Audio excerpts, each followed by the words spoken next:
Bismillahirrahmanirrahim. Assalamualaikum warahmatullahi wabarakatuh. Alhamdulillahi rabbil alamin. Wassalatu wassalamu ala asyrafil anbiya'i wal mursalin. Sayyidina wa nabiyyina Muhammadin wa ala alihi wa sahbihi ajma'in. Ashhadu an la ilaha illallah wahdahu la syarika lah. Wa ashhadu anna Muhammadan abduhu wa rasuluh. Allahumma la ilma lana illa ma 'allamtana innaka antal alimul hakim. Allahumma faqihna fi dinik wa 'allimna ma yanfa'una warzuqna al-ikhlasa fil qawli wal 'amal waj'al ma naqumu bihi khalisan liwajhikal karim amma ba'd. Baik, kita lanjutkan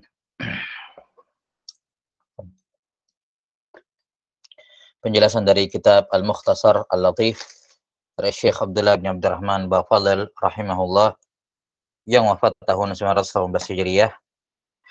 Sekarang masuk kepada fasal yang baru. Qala rahimahullahu ta'ala faslun wa tabtulus salatu khalfal aslaghi rat wa khalfal ma'mumi wa khalfal muhdisi wal junubi wal kafiri wa khalfa man ala badanihi aw thawbihi najasatun wa khalfa faqidil ma'i wat turab wa la yusalli ar-rajulu khalfal mar'ati wal khuntha. Kata beliau rahimahullahu ta'ala, fasal wa tabtul shalah, salat itu batal di belakang al-sagh. Pembahasan pembatal salat di sini berbeda dengan pembatal salat yang telah berlalu. Nah, yang telah berlalu yang disebutkan berupa pembatal salat, ini pembatal salat untuk semua yang salat secara umum. Apakah dia imam atau munfarid atau makmum sekalipun. Ya. Nah, di sini pembatal salat yang dibahas oleh beliau rahimahullah ini khusus untuk makmum. Yakni selain dari apa yang telah berlalu sebelumnya berupa pembatal-pembatal salat, makmum ada pembatal-pembatal salat lain. Nah, ada pembatal salat yang lain selain dari apa yang disebutkan. Ini khusus berlaku bagi makmum. Di mana makmum ini, kapan dia bermakmum kepada orang-orang yang disebutkan di sini, maka salatnya makmum tidak syah. Dan ini sudah masuk dalam pembahasan berkenaan dengan al-jamaah sebenarnya. Berkenaan dengan apa? Dengan salatul jamaah. Nah, cuman di sini penulis rahimahullah sebelum menyebutkan syarat-syarat syah jamaah, beliau sudah sebutkan terlebih dahulu hal-hal yang membatalkan salat bagi makmum. Ya, hal-hal yang membatalkan salat bagi makmum. Yani seandainya beliau menyebutkan dulu syarat-syarat syahnya jamaah, syarat-syarat bolehnya bermakmum, ya. Setelah itu baru disebutkan apa-apa yang membatalkan salatnya makmum, itu lebih bagus. Tapi di sini beliau rahimahullah menyebutkan terlebih dahulu hal-hal yang membatalkan salatnya makmum dari sudut pandang imam yang dia ikuti dalam tanda kutip bermasalah ya imamnya. Baik. Sudah disebutkan sebelumnya di pembahasan niat salat dan juga akan datang nanti di syarat syahnya salat jamaah ya, bahwa makmum ketika dia ingin ketika dia ingin bermakmum kepada orang lain, mengaitkan salatnya dengan salat orang di depannya ya, dengan salat orang lain di mana dia tidak bergerak kecuali setelah orang yang dia ikuti bergerak, itu dibutuhkan niat yang tersendiri di luar dari niat salat. Karena itulah sudah kita sebutkan makmum wajib meniatkan makmuman atau jamaatan. Akan datang nanti lebih jelasnya di pembahasan syarat syah salat jamaah. Kapan makmum tidak meniatkan makmuman atau jamaatan, lantas dia mengikuti seseorang dalam salatnya, maka salatnya makmum batal. Karena dia dianggap tidak mengikuti siapa-siapa, tapi zahirnya dia mengikuti, tapi secara syar'i pengikutannya tidak dianggap, sehingga membatalkan salatnya. Nah, sekarang di sini makmum itu bisa batal salatnya ketika dia berimam di sejumlah orang tertentu. Maka pembahasan ini kita bisa katakan sebagai pembahasan berkenaan dengan syarat syahnya seorang menjadi imam. Ya. Syarat syahnya seorang menjadi imam. Apa syaratnya seorang menjadi imam sehingga si makmum boleh bermakmum kepadanya. Ya, apa syarat seorang yang boleh menjadi imam? Syarat syah dia menjadi imam sehingga kalau ada orang yang bermakmum kepadanya maka sholatnya makmum juga syah. Ya, sudah sampai sini. Dan ini yang mungkin menjadi alasan mengapa penulis rahimahullah membawakan bab ini sebelum menyebutkan syarat-syarat jamaah. Ya, beliau menyebutkan terlebih dahulu apa syaratnya orang-orang yang boleh dijadikan sebagai imam. Ya. Kalau imamnya bagus sholatnya, gitu ya, imamnya bagus sholat, memenuhi syarat sebagai imam, maka dia syah untuk diikuti. Boleh makmum untuk mengaitkan sholatnya, boleh seorang mengaitkan sholatnya kepada imam itu, kepada orang itu. Kenapa? Karena dia cocok atau syah sebagai memenuhi syarat sebagai imam. Tapi kalau misalnya dia ini tidak memenuhi syarat sebagai imam, lantas ada orang yang mengaitkan sholatnya kepadanya, maka orang yang siapa namanya mengaitkan sholatnya kepada orang itu sholatnya batal, yaitu si makmum. Ya. Makanya kalau kita mau bermakmum, kita mau menjadi makmum pada seorang yang mungkin sudah sholat lebih dahulu, atau kita bersamaan mau sholat jamaah tapi kita sebagai makmum, maka perhatikan dulu kondisi imam. Apakah imam layak untuk diikuti atau tidak? Apakah terpenuhi pada dirinya syarat-syarat sebagai imam atau tidak? Kalau terpenuhi, ikut. Kalau tidak terpenuhi, jangan ikut karena akan membatalkan sholatmu. Ya, karena akan membatalkan sholatmu. Jelas ya? Wallahu a'lam bishawab. Ini kandungan dari pasal ini, yakni penjelasan mengenai syarat seseorang syah menjadi imam sehingga makmum boleh bermakmum kepadanya. Kata beliau rahimahullahu taala, wa tabtulus salatu khalfal al-saghi wal ard. Salat itu batal, yakni salat makmum batal. 6. Kalau dia bermakmum di belakang orang al-sagh dan al-arad. Al-alsaq dan arad akan disebutkan nanti. Ini termasuk lahan dalam membaca surah Al-Fatihah. Jadi syah, salat batal di belakang al-saq dan arad. Ya, yani si makmum tidak syah. Batal salatnya kalau dia bermakmum kepada orang imam seperti ini. Wa khalfal makmum, atau makmum bermakmum kepada makmum yang lain. Wa khalfal muhdisi wal junub, atau seorang bermakmum kepada imam yang muhdis, berhadas atau junub. Wal kafir, atau bermakmum kepada imam yang keluar dari Islam. Wa khalfa man ala badanihi aw thawbihi najasa. Sebagaimana batal salatnya makmum yang bermakmum kepada imam yang pada tubuh atau pakaian imam ini ada najis. Wa khalfa faqidil ma'i wat turab. Dan tidak syah juga bermakmum kepada orang yang salat dalam keadaan tidak wudu dan tidak tayamum. Misalnya karena tidak dapati dua-duanya. Faqid, ya, tidak dapatkan air dan tidak dapatkan tanah. Wala yusalli ar-rajulu khalfal mar'ati wal khunsa. Laki-laki tidak boleh bermakmum kepada perempuan atau kepada khunsa. Ya, kepada khunsa, intersex. Ya, ini yang punya dua alat kelamin. Taib. Ini penulis rahimahullahu taala di sini menyebutkan tadi. Iya.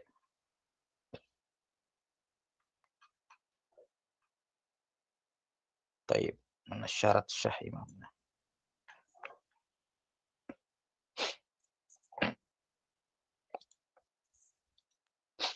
Penulis rahimahullahu taala di sini menyebutkan 5 syarat seorang syah menjadi imam. Ya. Penulis rahimahullahu taala menyebutkan 5 syarat syahnya seorang menjadi imam. Ya, kita sebutkan secara global dulu baru kita akan hubungkan ini dengan apa yang disebutkan oleh penulis. Syarat yang pertama, ayyakuna qari'an. Imamnya harus seorang yang qari. Imamnya harus seorang qari. Ya, apa yang dimaksud dengan qari? Qari dalam bab ini adalah mayyuhsinu qira'at Fatihah. Orang yang bagus bacaan Al-Fatihahnya. yakni tidak melakukan lahan yang yughayyirul makna, merubah makna atau merusak makna. Siapa saja yang bagus bacaan Al-Fatihahnya, maka dia dinamakan qari. Walaupun surah yang lain parah gitu. Banyak kesalahannya, tapi Al-Fatihahnya bagus, maka dalam bab ini dikatakan dia qari. Kebalikan dari qari adalah ummi. Ummi asalnya adalah buta aksara, ya. Tuna aksara itu asalnya. Tapi ummi dalam bab fikih, dalam bab salat dikatakan ummi adalah orang yang tidak bagus bacaan Al-Fatihahnya. Yang mana pada bacaan Al-Fatihahnya terdapat lahan yang merubah atau merusak makna. Kapan Al-Fatihahnya jelek, maka dia ummi, walaupun surah yang lain sempurna bacanya, misalnya. Walaupun surah yang lain sempurna bacanya, tapi kalau Al-Fatihahnya buruk, ini ummi namanya dalam bab ini. Baik. Jadi syarat seorang boleh menjadi imam yang pertama adalah harus qari. Ya, imamnya itu harus benar bacaan Al-Fatihahnya. Syarat yang kedua, alla yakuna ma'muman. Si imam tidak boleh seorang makmum. Imam tidak boleh seorang makmum, disebutkan di sini. Yang ketiga, alla ya'lamal ma'mumu butlana salatihi, yakni salatil imam. Si makmum tidak mengetahui batalnya salat imam. Kapan misalnya makmum bermakmum kepada seorang, dia dari takbiratul ihram dia ikut, aman, tidak ada masalah. Tiba-tiba di rakaat kedua, dia tahu imamnya batal salatnya, maka makmum wajib mufaraqah langsung saat itu juga. Kapan dia pending, batal salatnya makmum. Ya. Kapan dia tahu bahwa salat imam saya ini sudah batal, ya, maka langsung dia niat mufaraqah saat itu juga, tidak boleh ditunda. Kapan melebihi kadar tumanina dia tunda, melebihi kadar tumanina, baru dia batalkan, maka batal salatnya. Baru dia mufaraqah, maksud saya, batal salatnya. Harus mufaraqah saat itu juga, kapan dia tahu bahwa ternyata imamnya batal salatnya. Ini syarat yang ketiga. Syarat yang keempat, alla ya'taqidal ma'mumu wujuba qada'is salati alaihi. Si makmum tidak boleh meyakini wajibnya imam mengqada salat. Ya, makmum tidak boleh meyakini bahwa imamnya dia ini harus mengulangi mengqada salatnya. Yang dimaksud dengan qada di sini i'adah.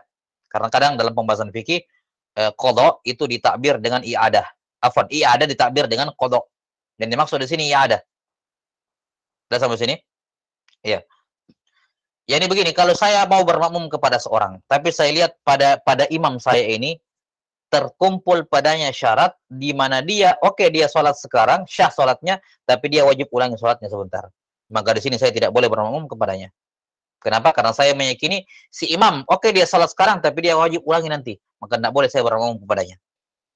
Ya. Dan syarat yang keenam, ayyakunal imamu mislal ma'mumi au akmala minhu. Statusnya imam dalam artian kalau di sini pembahasannya jenis kelamin ya. Jenis kelaminnya imam itu sama seperti jenis kelamin makmum atau lebih sempurna. Dalam hari ini laki-laki lebih sempurna dibandingkan perempuan. Jelas sampai sini? Laki-laki lebih sempurna dibandingkan perempuan. Baik, dan khunsa lebih sempurna dibandingkan perempuan karena ada kemungkinan dia laki-laki. Ya, ada kemungkinan dia laki-laki. Baik. Akan dibahas ini. Jadi syarat yang keenam, imamnya harus lebih sempurna, lebih bagus, lebih tinggi derajat jenis kelaminnya dibandingkan makmum. Ya, atau sama, minimal sama. Tapi ini 6 syarat dari seorang yang mau menjadi imam. Kapan dia merasa dirinya tidak terpenuhi syarat, jangan jadi imam. Kapan dia mau menjadi makmum dari seorang, lantas pada diri orang ini tidak terpenuhi 6 syarat ini, maka dia jangan bermakmum kepadanya. Kapan dia ngotot tetap bermakmum, padahal dia sudah tahu kondisinya, maka batal salatnya dari awal. Baik, kita lihat. Kata penulis rahimahullahu ta'ala, mulai menyebutkan satu persatu. Kata beliau rahimahullah, wa tabatulus salatu khalfal al-saghi wal arad. Salat itu batal di belakang al-sagh dan arad. Al-sagh itu orang yang pada lisannya ada lusghah. Lusghah yakni mengganti huruf satu dengan huruf yang lain tanpa mengidgham. Mengganti huruf satu dengan huruf yang lain tanpa mengidgham. Itu al-sagh. Contohnya misalnya mustaqim, dia ganti sin diganti sa, mustaqim. Ya, mustaqim. Atau ghairi pakai ra dia ganti ghairi. Pakai ghain, dia ganti ra jadi ghain. Ya. Atau misalnya dia mengganti ra dengan qaf. Ra dengan qaf. Seharusnya ghairil maghlubi, dia baca ghairil maqlubi. Maqlubi. Jelas ya? Ghain dengan qaf. Ini namanya apa? Alsagh. Orang yang mengganti huruf satu dengan huruf yang lain tanpa mengidgham. Atau misalnya dia membaca alhamdulillah, alhamdu. Ha diganti dengan ha. Ha diganti dengan ha. Ya, dia baca alhamdu. Ini lusgh alsagh namanya. Jelas sampai sini? Ini alsagh. Baik. Kata para ulama, kalau lusghahnya ini ringan, ya, ringan, di mana dia tidak mengganti huruf satu dengan huruf yang lain, tapi huruf yang dia ucapkan ini tidak sempurna juga, tidak murni, tidak tepat pada makhrajnya. Jelas sampai sini? Yani makhrajnya masuk tapi kurang pas gitu. Ya. Misalnya kadang di huruf ra. Misalnya dibilang Ar-Rahmanir Rahim. Ar-Rah ar lidahnya sih sudah ke atas, lidah sudah ke langit-langit depan, sudah di makhraj ra, tapi misalnya kurang takrarnya. Karena ra kan punya sifat takrir. Nah, harus ada sifat takrir. Dia misalnya hilangkan itu sifat takrirnya. Ar-Rah gitu ya. Nah, ini ringan, lusghah seperti ini enggak ada masalah. Yang penting jangan ra diganti waw. Ar-Rahmanir Rahim misalnya. Dihilangkan ra sama sekali. Nah, ini jelas sampai sini masuk di al-sagh. Taib. Jadi tidak boleh bermakmum kepada imam yang al-sagh. Demikian pula imam yang arad. Al-arad. Al-arad adalah al-arad berasal dari kata ruttah. Apa itu ruttah? Yaitu mengidgham, ya, mengidgham bukan pada tempat yang seharusnya diidgham, di mana dia idghamnya ini terjadi dengan mengganti huruf satu dengan huruf yang lain. Ya, mengganti huruf satu dengan huruf yang lain. Jadi persamaan antara alsaq dengan arad adalah sama-sama mengganti huruf. Huruf ini diganti dengan huruf itu. Jelas sampai sini? Ini persamaannya. Alsaq dengan arad sama-sama apa? Sama-sama mengganti huruf. Bedanya kalau alsaq tidak disertai dengan idgham, sementara arad disertai dengan idgham. Ya.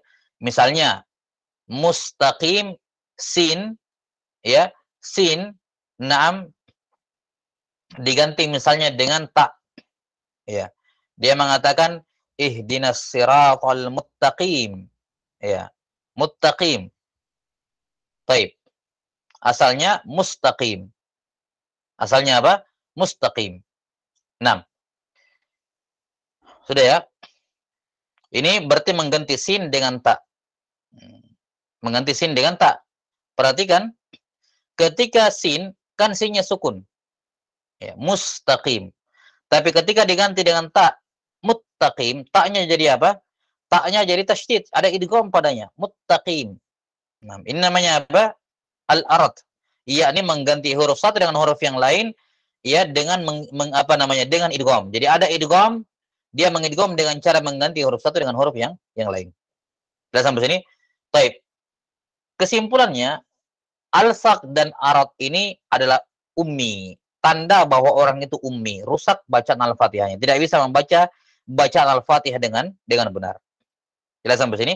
Nah, salah satu afrad jenisnya ummi, ini dua diantaranya ini, alsaq dengan arad. Wa illa bentuk ummi itu banyak. Pokoknya semua bentuk kekeliruan dalam membaca Al-Fatihah dengan kekeliruan yang merusak makna atau menghilangkan huruf, ya, dan atau menghilangkan tasydid, semua kesalahan itu pelakunya dinamakan ummi. Jelas, dia menghilangkan satu huruf, apalagi kalau dia tidak membaca basmalah, atau misalnya dia mengurangi berapa? 14 tasydid. Ya, apa salah satu dari 14 tasydid Al-Fatihah, ya. 6 yang telah berlalu kita sebutkan tasydid-tasydidnya. 6, ini apa? Kapan dia hilangkan salah satu tasydid? Dia baca iyyaka atau iyyaka, ini batal salatnya. Apa ini ummi? Sudah sampai sini? Ini ummi. Baik. Ummi ini orang yang tidak bisa baca Al-Fatihah dengan benar, maka dia diwajibkan untuk belajar fardu ain. Berdosa kalau tidak membenarkan bacaan Al-Fatihahnya, fardu ain. Kalau dia punya kemampuan belajar, bukan misalnya bukan orang yang orang tua yang sudah sepuh dan seterusnya yang sudah tidak memungkinkan belajar gitu ya. Dia masih memungkinkan belajar. Ya, masih memungkinkan belajar, guru juga terbuka, dia bisa melakukan safar tanpa kesulitan gitu, biaya juga dia mampu untuk safar, maka dia wajib hukumnya untuk apa? Wajib hukumnya untuk belajar.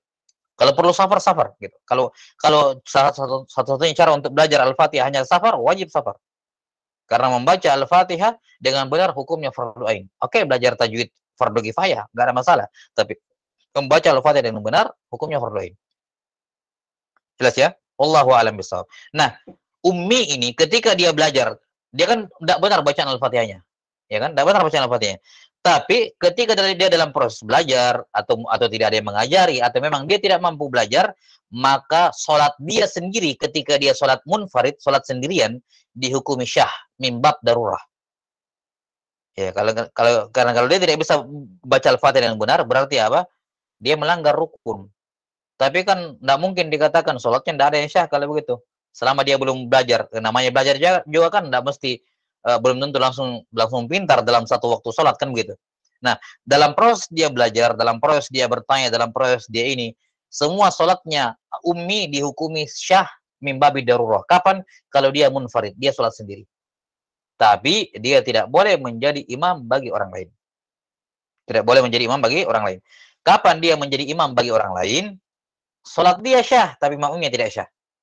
Sholat dianya syah, tapi si makmum tidak syah. Jadi sholatnya ummi ini disyahkan binisbati ilaihi, dari sudut pandang dianya, fi haqqi nafsihi. Untuk dianya syah. Tapi ketika dia menjadi imam bagi orang lain tidak syah sholatnya. Jelas sampai sini? Wallahu ta'ala alam bissawab. Baik. Jadi bentuk-bentuk ummi intinya semua bentuk kesalahan dalam membaca Al-Fatihah yang merubah makna. Nah, sudah berlalu kita sebutkan. Adapun kalau tidak merubah makna, maka ini tidak dikatakan ummi. Ya, misalnya dia baca alhamdulillahi. Makhrajnya semua benar, cuman fathahnya di kasrah, di fathah. Afwan, dalnya di fathah. Alhamdulillahi.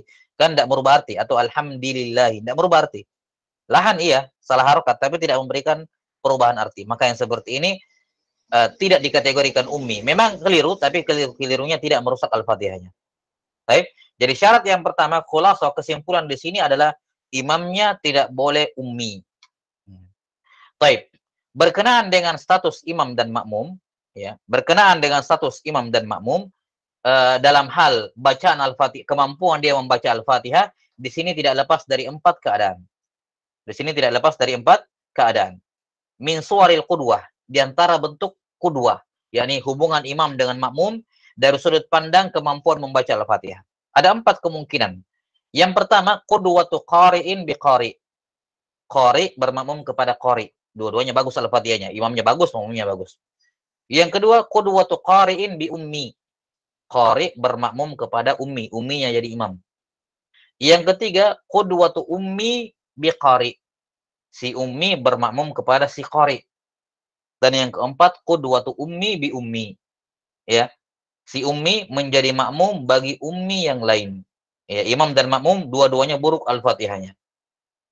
Baik. Adapun keadaan yang pertama, qudwatu qari'in bi qari, imamnya bagus, makmumnya bagus, ya tidak ada iskal, tasih. Salatnya makmum syah. Salatnya makmum apa? Salatnya makmum syah. 6. Sekarang perhatikan ya, kita tidak bicarakan imam. Karena kalau imam, walaupun dia ummi, sholatnya syah bagi dirinya sendiri. Yang masalah kenapa dia jadi imam, itu masalahnya. Adapun sholat dia sendiri, dihitungnya bagi dirinya syah, mimbab darurah, kan begitu. Baik. Jadi keadaan yang pertama, qudwatu qari'in bi qari, sholatnya makmum syah. Yang kedua, qudwatu qari'in bi ummi. Ada orang yang bagus bacaan Al-Fatihahnya, bermakmum pada yang buruk Al-Fatihahnya, maka tidak syah sholatnya. Tidak syah sholatnya. Jelas? Baik. Yang ketiga, qudwatu ummi bi qari. Makmum ummi, imamnya qari. Oh, Anda masalah, syah. Enggak masalah. Iya. Kemudian yang keempat, qudwatu ummi bi ummi. Sama-sama buruk Al-Fatihahnya. Imamnya iya, makmumnya juga iya. Apa hukum sholatnya? Nah, ketika ummi bermakmum kepada ummi, ini tidak lepas dari 2 keadaan. Keadaan yang pertama, ayattahidal harful ma'juzu anhu. Huruf yang tidak mampu diucapkan, yang salah diucapkan oleh imam atau makmum, itu merupakan huruf yang sama. Misalnya imam sama makmumnya sama-sama baca iyyaka. Jenis kesalahannya sama. Ya. Atau misalnya sama-sama tidak bisa bilang huruf dha. Ya. Sama-sama tidak bisa bilang huruf dha. Ya, yang satunya baca dal, waladalin, da yang ditakhfif, dibaca dibaca tipis gitu ya, dibaca tarqiq, dal dibaca tarqiq. Satunya membaca dal dengan tafkhim, waladolin ya, do sama da kan sama ya, da, satunya tarqiq, satunya tafkhim. Baik. Di sini huruf yang yang mereka berdua tidak mampu sama, yaitu sama-sama huruf do. Kapan huruf yang mereka tidak mampu itu sama? Terserah. Mau yang satunya mengganti pakai dal, atau mungkin satunya mengganti pakai zai, wala zalim misalnya. Ya, misalnya. Intinya huruf yang mereka tidak mampu itu sama, maka sholatnya syah. Makmum sholatnya syah, ya imam jelas. Tapi kalau misalnya huruf yang mereka tidak mampu mengucapkannya, yang salah dalam mengucapkannya, hurufnya itu ikhtalafa. Ini ikhtalafal harful ma'juzu'an. Kalau huruf yang tidak dimampui itu berbeda. Misalnya si imam tidak bisa bilang do. Si makmum tidak bisa bilang ro. Ya, tidak bisa bilang ro. Yang lainnya misalnya bagus, do-nya bermasalah si imam. Si makmum do-nya bisa, ro-nya nggak bisa. Yang seperti ini tidak syah salatnya makmum. Dia harus salat sendiri. Si makmum ya, imamnya kan tidak masalah. Udah. Jadi imam yang lahan, yang ummi hanya bisa diikuti oleh makmum yang ummi juga dengan syarat jenis kesalahannya sama. Ini huruf yang dia tidak mampu sama seperti imamnya. Adapun dia sudah tahu ini imam saya memang Al-Fatihah saya juga belum sempurna gitu. Bukan belum sempurna ya. Salah gitu. Kalau belum sempurna kan bagus, cuman belum sempurna. Saya salah, saya belum bisa huruf ini misalnya. Kemudian dia tahu imamnya juga tidak bisa. Nah, kebetulan huruf yang dia tidak mampu si imam berbeda dengan huruf yang si makmum tidak mampu. Maka seperti ini dia sholat sendiri. Jangan bermakmum kepada itu. Atau cari imam yang lain yang sama seperti dirinya. Jelas sampai sini ya? Sama seperti dirinya. Nah, ini rincian berkenaan dengan qudwa ummi bi ummi. Jadi intinya adalah kalau sama-sama ummi, lantas huruf yang mereka berdua tidak mampu itu sama, terserah mau di satu tempat maupun di dua tempat. Misalnya huruf do kan di Al-Fatihah dua tempat gitu ya. Jelas ya? Baik. Intinya adalah kapan huruf yang mereka tidak mampu sama, maka sholatnya makmum syah. Walaupun ketika mereka tidak mampu, mereka ganti ke huruf yang berbeda. Kayak tadi ya. Tidak bisa do, satunya mengganti pakai dal, satunya mengganti pakai zal misalnya, atau do misalnya. Dia ganti. Tapi huruf yang mereka tidak mampu sama, do, penggantinya yang beda. Ini tidak ada masalah. Walaupun penggantinya beda, nah selama huruf yang tidak dimampu sama, maka sholatnya makmum syah. Tapi kalau misalnya huruf yang tidak dimampu oleh makmum dengan imam itu berbeda hurufnya, maka sholatnya makmum tidak syah. Jelas? Wallahu alam bisawab. Baik. Ini surah ini yang paling sering muncul, sering terjadi tentunya di tengah masyarakat, dan juga surah yang kedua sering sekali muncul, yaitu imamnya parah Al-Fatihahnya, makmumnya ada yang bagus Al-Fatihahnya, maka si makmum yang bagus Al-Fatihahnya tidak syah salatnya. Adapun si makmum yang tidak bagus, ya kembali ke keadaan yang keempat. Lihat perbedaannya. Ya, karena itulah misalnya, nah,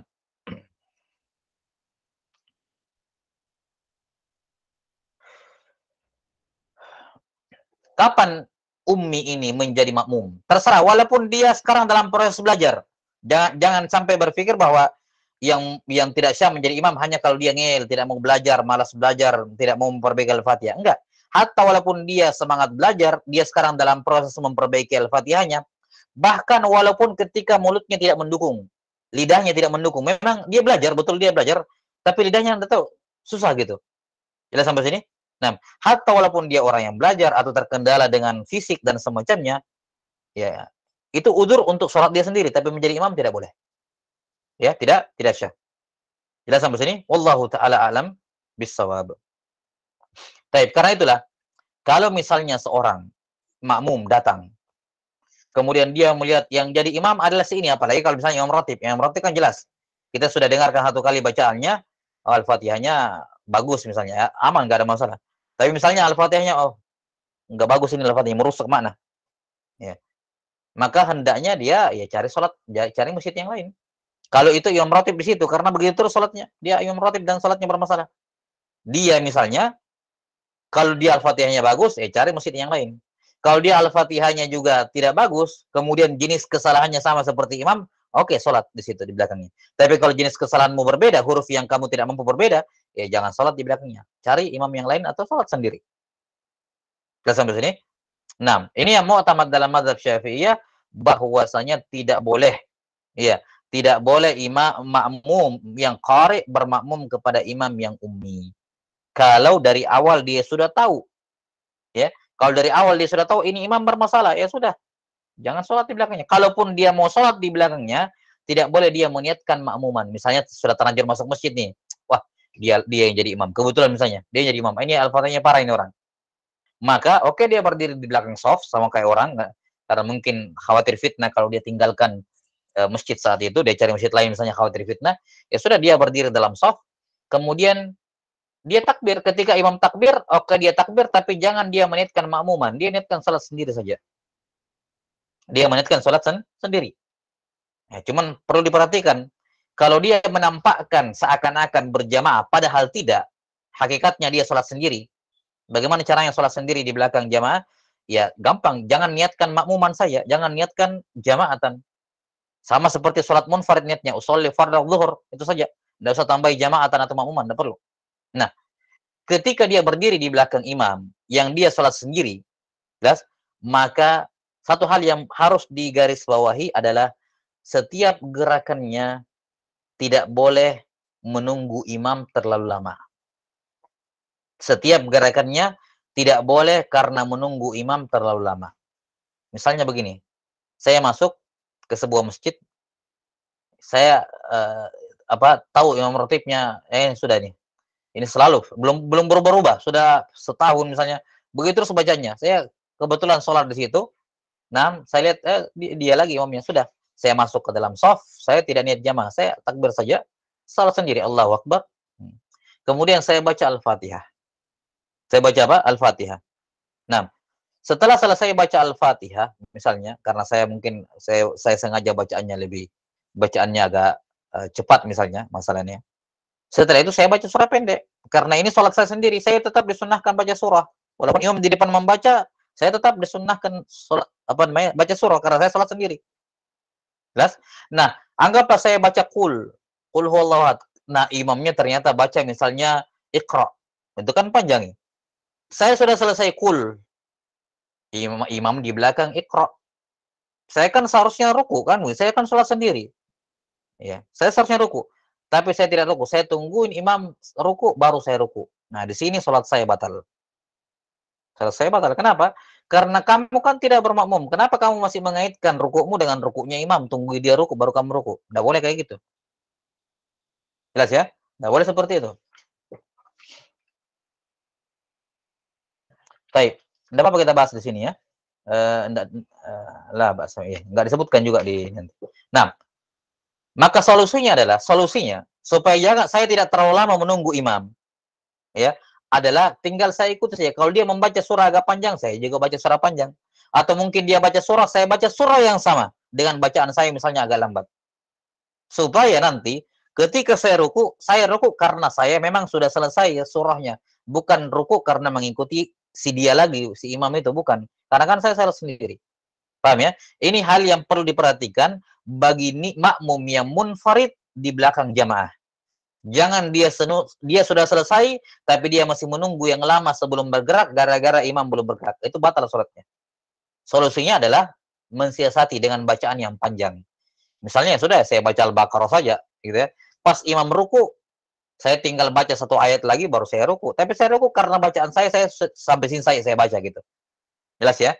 Atau misalnya baca surah yang sama seperti imam, ya agak terlambat sedikit sehingga imam ruku, dia mungkin tidak langsung ruku, selesaikan dulu baca Al-Fatihahnya, surahnya baru ruku gitu. Ya, baru ruku. Jelas ya? Demikian pula ketika sujud. Kapan dia sujud sudah selesai sujud, imamnya belum, dia tungguin lama, batal salatnya. Ngapain kamu sujud menungguin imam? Kamu kan tidak berjamaah.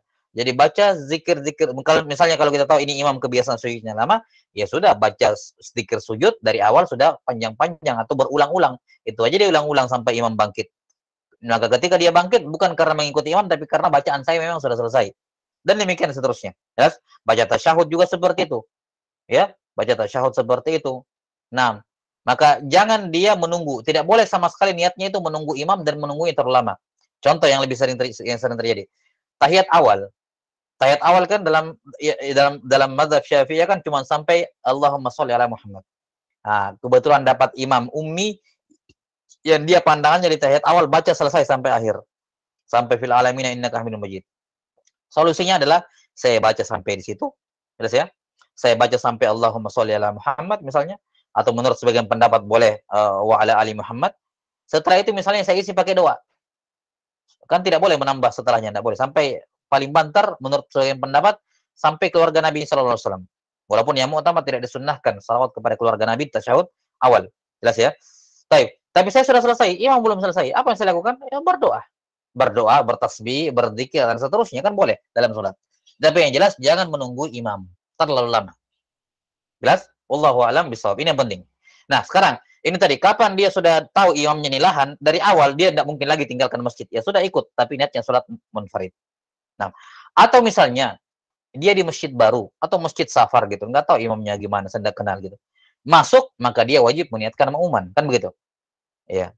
Dia tidak tahu kondisi imamnya, dia masuk, Allahu Akbar, dia niatkan makmuman. Setelah dengar bacaan Al-Fatihahnya imam berantakan, sudah dia niatkan mufaraqah. Dia niatkan apa? Dia niatkan mufaraqah. Paham? Ya sudah kayak tadi prosesnya, mufaraqah kayak tadi. Ya, sama. Tapi dia di awal ketika dia tidak tahu kondisi imam, dia harus menghukumi zahir. Saya ini makmum harus meniatkan makmuman. Di tengah jalan ketahuan Al-Fatihahnya imam berantakan, ya sudah dia niat mufaraqah. Jelas sampai sini? Dan salatnya syah. Salatnya syah, niat sendiri. Masalah bagaimana dong kalau begitu? Saya imam di masjid dekat rumah saya begitu terus gitu ya. Nah, kemudian berarti saya tidak dapatkan pahala jamaah terus. Ya, itu masalah yang berbeda tentu saja. Masalah pahala kan orang sudah berusaha, sudah mengikuti aturan, ya dapat imam kayak gitu ya, kita sudah melakukan sebab-sebab. Ya, dan Allah Ta'ala tetap memberikan pahala, ya kan, untuk seorang yang sudah melakukan sebab tapi tidak jadi mengerjakannya karena murni uzur yang bukan karena kelalaian dia. Ya, maka tidak dikatakan dia tidak dapat pahala jamaah, tetap dapat pahala jamaah, dia sudah melakukan sebab, ya. Sudah belakang imam, takbir dan seterusnya kan. Sudah niatkan makmuman malahan, dapat imam seperti itu. Maka enggak ada masalah, masalah pahala itu haknya Allah Subhanahu wa taala. Jelas? Baik. Dan salatnya syah munfarid.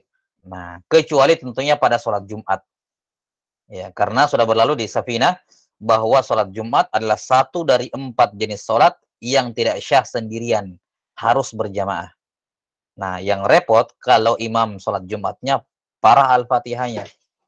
Ya, parah Al-Fatihahnya, kita di belakang mau niat munfarid, oke.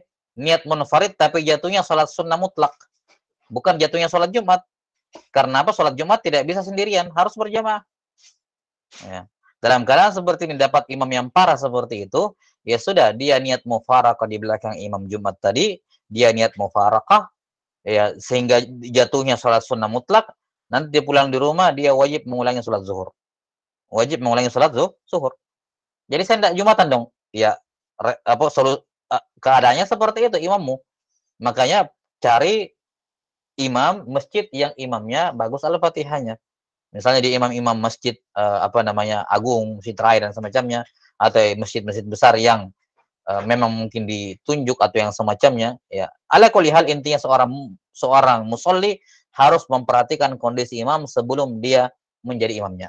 Ya. Kalau dia tidak tahu ya tidak ada kewajiban mencari tahu sebelumnya. Nanti kita akan sebutkan perkara ini. Jelas ya? Wallahu taala alam bissawab. Baik, ini berkenaan dengan syarat yang pertama, yaitu imam tidak boleh seorang ummi.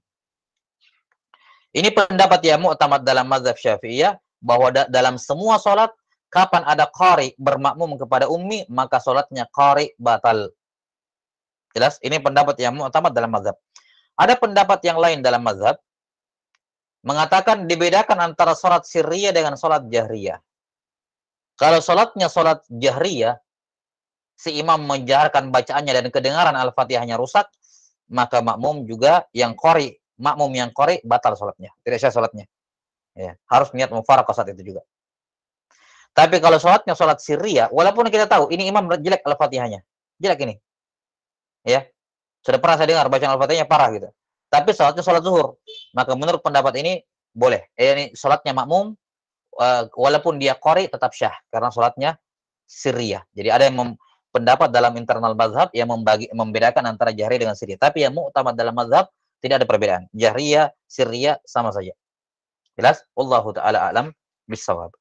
Kenapa? Karena kondisinya sama seperti kita tahu bahwa si imam ini tidak syah rukun sholatnya. Gimana caranya saya masih bermakmum kepada orang yang saya yakini dia tidak menjalankan rukun sholat, yaitu Al-Fatihah. Baik, wallahu a'lam. Afwan, sebentar.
Baik.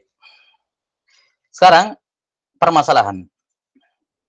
Kalau seorang bermakmum kepada seorang imam, lantas dia ragu-ragu, ya, dia ragu-ragu, apakah imam ini qori atau tidak?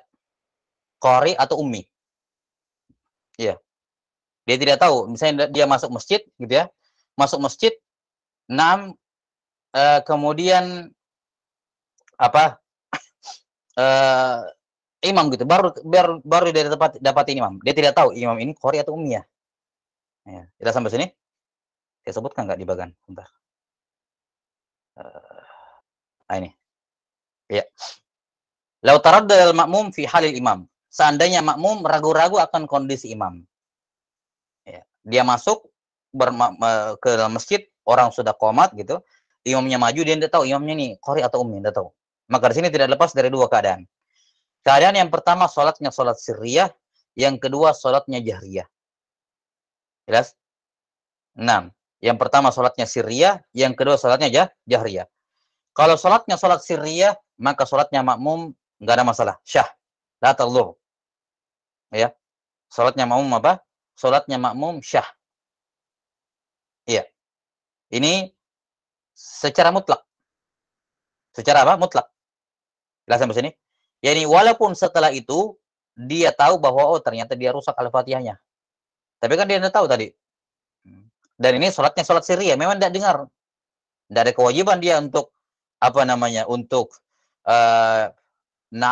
untuk mencari tahu sebelum masuk masjid baru. Ini imam ditanya orang misalnya imamnya ini, tidak ada kewajiban dia mentaftish seperti itu, mencari informasi tentang imamnya sebelum sholat, tidak ada kewajiban. Apalagi ini sholatnya sholat sirriyah, dia tidak dibebani untuk mengeraskan suaranya. Makmum juga sama, jadi maka tidak ada masalah. Kalau sholatnya sholat sirriyah aman, tidak ada masalah. Nah sekarang kalau dia sholat jahriyah, kalau dia sholat jahriyah dan dia menjaharkan kan langsung ketahuan ya. Kalau dia itu sholat jahriyah dan dia menjaharkan, jelas sampai sini, dia menjaharkan suaranya, maka kan tinggal langsung ketahuan kan, ummi atau qori. Kalau qori enggak ada masalah, kalau ummi ya dia niat mufarakah. Itu kalau dianya qori, si makmum qori, atau si makmum juga ummi tapi beda apa? Beda huruf yang dia tidak mampu. Maka kapan dalam sholat jahriyah si imam menjaharkan ya, ternyata dia ummi, dianya qori, langsung niat mufarakah. Atau si makmum ummi, dia lihat apakah jenis huruf yang tidak mampu sama atau tidak. Kalau sama, lanjut. Kalau tidak sama, niat mufarakah saat itu juga. Jelas? Baik. Nah, sekarang bagaimana kalau sholatnya jahriyah tapi dia mensir? Nah, misalnya sholat subuh, tapi nggak tahu, dia lupa, disirkan bacaan. Sampai kita nggak tahu. Dia ini qori atau ummi. Dia sirkan bacaan Al-Fatihahnya. Padahal ini salat jahriyah. Imma sengaja atau dia lupa. Kan tidak ada masalah kan? Jahar dengan sir dalam salat kan hukumnya sunnah. Artinya kalau orang mensirkan yang jahar dan menjaharkan yang sir, ya mukhalafah sunnah, tapi tidak batal salatnya, kan begitu. Tidak juga sujud sahwi. Ya, karena ini jahar dan sir termasuk sunnah-sunnah hay'ah, bukan ab'adus salat. Ya. Misalnya si imamnya di salat subuh, tapi dia mensirkan bacaannya.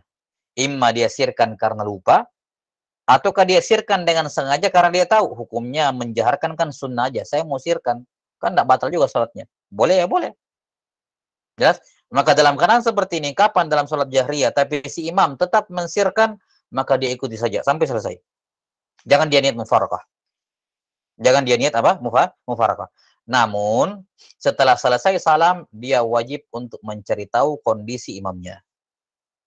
Ya, dia wajib mencari tahu kondisi imamnya setelah salam. Kalau misalnya intabayyana haluhu. Jadi, tadi kan taba'ahu tadi fi shalatil jahriyah wa asar. Di salat jahriyah dan dia mensirkan. Ya, maka hukumnya taba'ahu. Dia tetap wajib mengikuti imam itu sampai selesai. Wa wajibal bahtsu anhu ba'da salam, dan wajib mencari tahu kondisi imam apakah dia qari atau ummi setelah salam. Dicari tahu. Nah, setelah dicari tahu kan ada dua hasilnya. Yang pertama intabayyana haluhu. Kalau kondisinya jelas, oh ternyata setelah saya cari tahu si imamnya ummi atau si imamnya qari, maka konsekuensinya berlaku.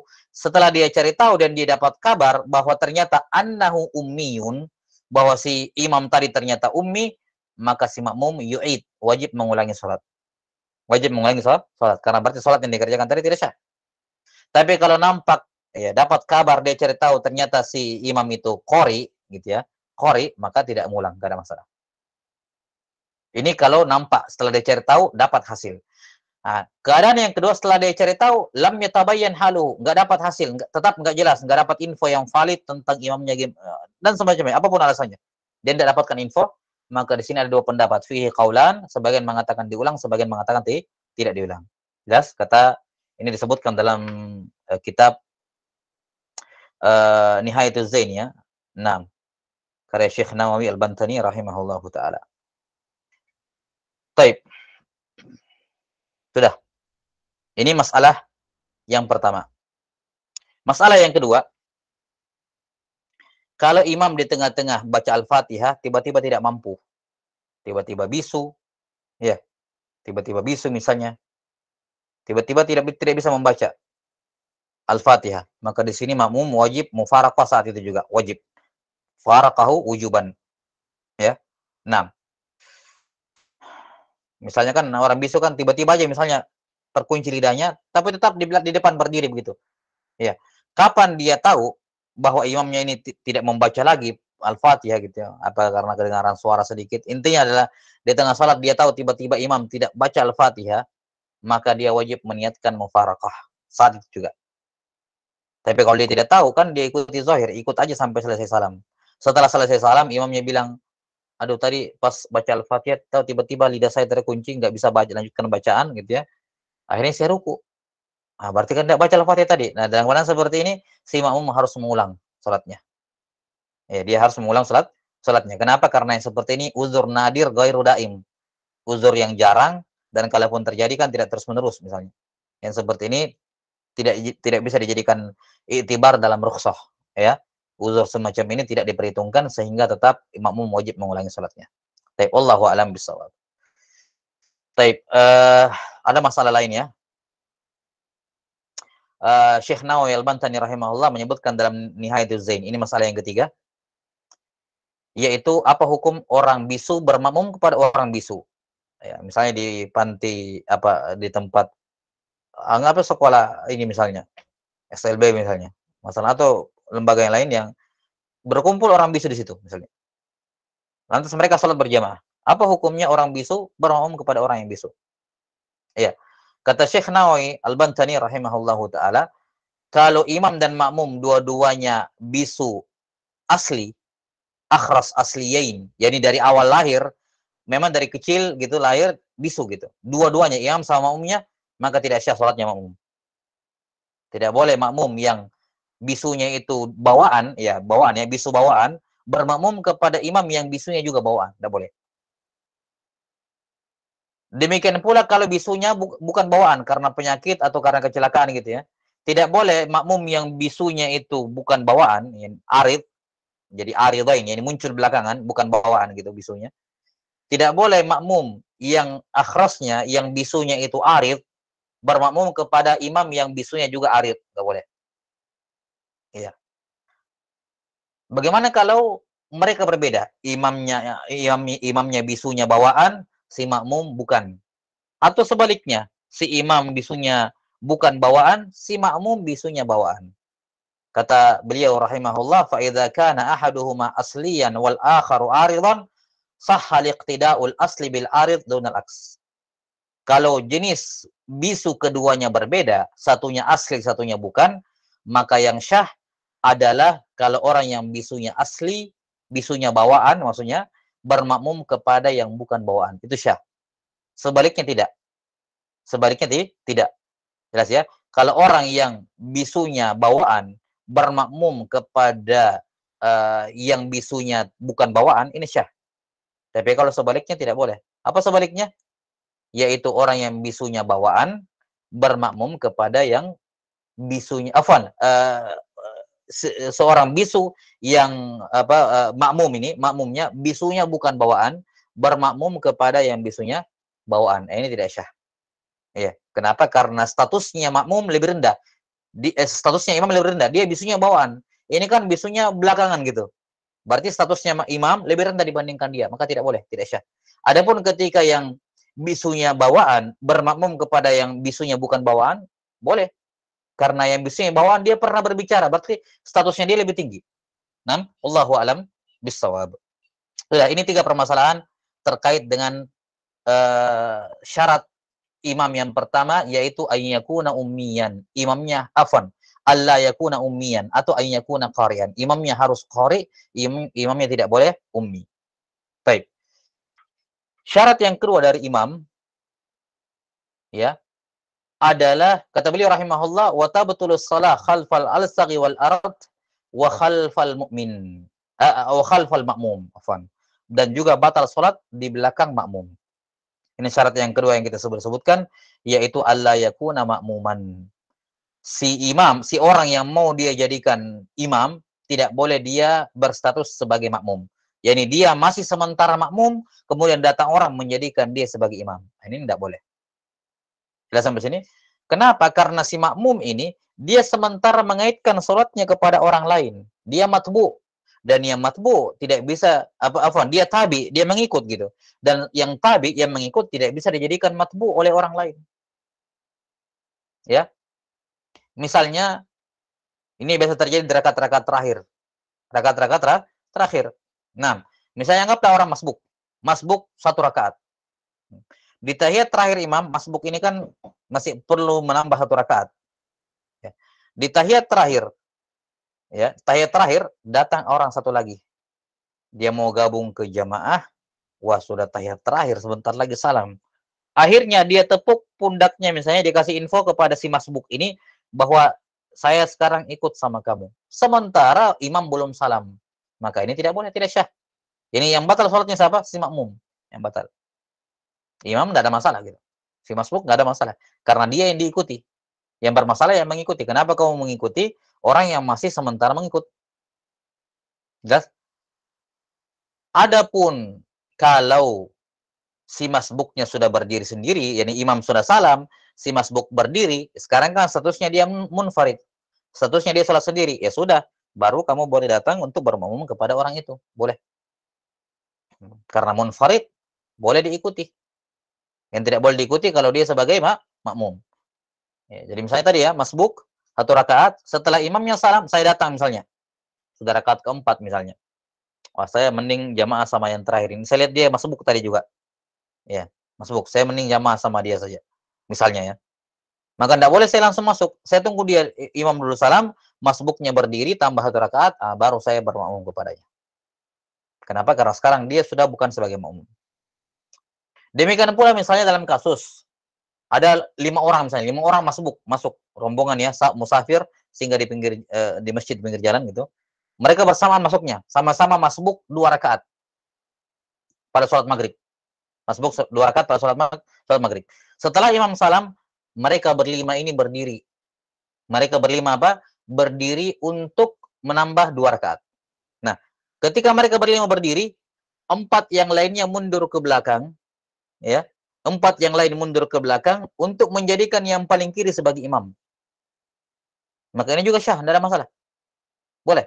Kenapa? Karena mereka sekarang masih sudah berstatus sendiri-sendiri semua munfarid. Dan bukan syaratnya, dan syarat menjadikan imam, yang penting bukan makmum. Yang penting bukan makmum. Sekarang kan sudah sendiri-sendiri. Maka boleh salah satu di antara mereka diangkat menjadi imam oleh yang lain. Boleh. Nah, walaupun tidak mesti lima-limanya. Misalnya 2 yang terakhir ini, si yang paling terakhir ini, yang paling sebelah kanan, dia inisiatif menjadikan sebelah kirinya menjadi imam. Dia mundur sedikit ke belakang. Udah. Dia pun sholat. Tidak ada masalah. Tidak ada larangan untuk mengangkat imam, untuk menjadikan orang munfarid menjadi apa? Menjadi imam. Kan tidak ada masalah. Misalnya sama seperti contoh, ada orang sholat, ya, sholat sendiri di dalam masjid, ya, sholat sendiri dia. Saya datang bermakmum kepadanya, kan tidak ada masalah, kan boleh. Orang yang sholat sendiri saya jadikan imam, tidak ada masalah. Sama seperti sini, masbuk lima-limanya, ya, ketika imam sudah salam, mereka berlima sudah munfarid. Maka siapapun di antara mereka yang mau dijadikan imam, syah, nggak ada masalah. Yes? Wallahu alam bishawab. Karena syaratnya cuma satu, yaitu imam tidak boleh makmum. Ketika imamnya asalnya adalah orang yang sholat sendiri, maka boleh. Baik. Kemudian para fuqaha rahimahumullah ta'ala mengatakan, tidak boleh mengangkat menjadi imam seorang yang masih berstatus sebagai makmum. Yakni walau ihtimalan. Walaupun status dia sebagai makmum hanya kemungkinan. Ada kemungkinan dia makmum, ada kemungkinan dia imam. Maka seperti ini tidak boleh mengangkat dia sebagai imam. Misalnya, kita masuk dapat 2 orang. Ini 2 orang salat jamaah ini, 2 orang. Ya, cuman berdirinya sejajar. Misalnya. Dan ini hal yang dimakruhkan dalam salat. Kalau dia berdua, maka makmum yang sebelah kanan disunnahkan mundur ke belakang sedikit. Kurang lebih sejengkal misalnya. Nah, kapan dia berdiri sejajar, salatnya makruh. Baik. Tapi misalnya anggaplah ada 2 orang yang jamaah sejajar dia. Saya datang, saya nggak tahu yang mana imam, masalan, ya, misalnya 2 orang berdiri sejajar. Saya tahu ini orang berjamaah. Cuma saya nggak tahu mana imam, mana makmum. Ada kemungkinan yang kanan imam, ada kemungkinan yang kiri imam. Ada kemungkinan dua-duanya. Misalnya karena ada indikator ya yang saya lihat atau yang semacamnya misalnya, ya. Karena kan masalah imam makmum berdiri di sebelah kanan kan juga sunnah. Yani seandainya makmum berdiri di sebelah kiri tetap syah gitu ya. Tetap syah. Ya. Imam kalau dia 2 orang gitu, berdiri di sebelah kanan, ya, jelas sampai sini, itu sunnah. Tapi kalau berdiri di sebelah kiri tetap syah.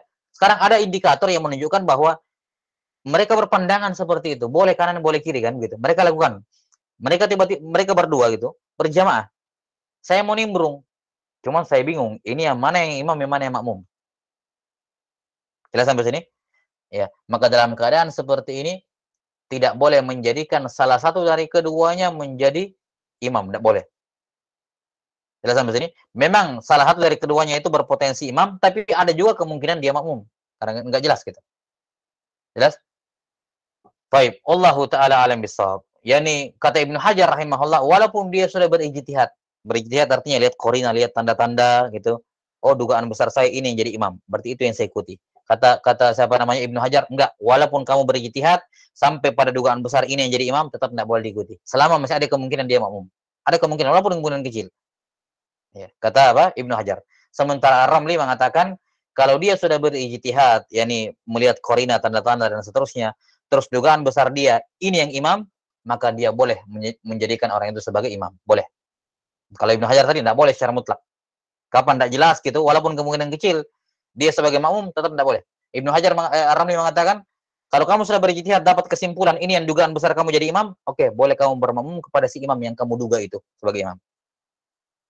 Tapi setelah salam ketahuan, ya, belakangan ketahuan bahwa ternyata yang kamu dugaan besar kamu imam ternyata dia makmum, ya udah batal salatmu. Kamu harus niat apa? Kamu harus niat mufarakah. Sampai sini, wallahu a'lam bissawab. Baik, ini apa sebab yang kedua?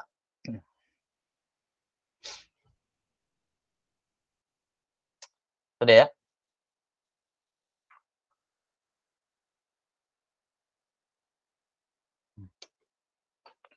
Baik, saya kira itu dulu dua sebab ya. Nah, apa dua syarat ya? Dua syarat imam, syahnya seorang menjadi imam. Masih ada berapa tadi? 3 syarat yang lain ya. Ada 5 syarat. Nah, ya masih ada 3 syarat yang lain, yaitu la ya'lamal ma'mum butlana sholatil imam dan seterusnya. Bismillah taala kita lanjutkan pada pertemuan berikutnya. Naktabi bihadzal qadar wa la ilmu indallah. Nas'alullah ta'ala yu'allimana mimma yanfa'una wa yanfa'ana bima 'allamana innahu waliyyu dzalika wal qadiru 'alaih. Subhanakallahumma bihamdik asyhadu an la ilaha illa anta astaghfiruka wa atubu ilaik. Alhamdulillahirabbil alamin. Assalamualaikum. Waalaikumsalam warahmatullahi wabarakatuh. Waalaikumsalam warahmatullahi wabarakatuh.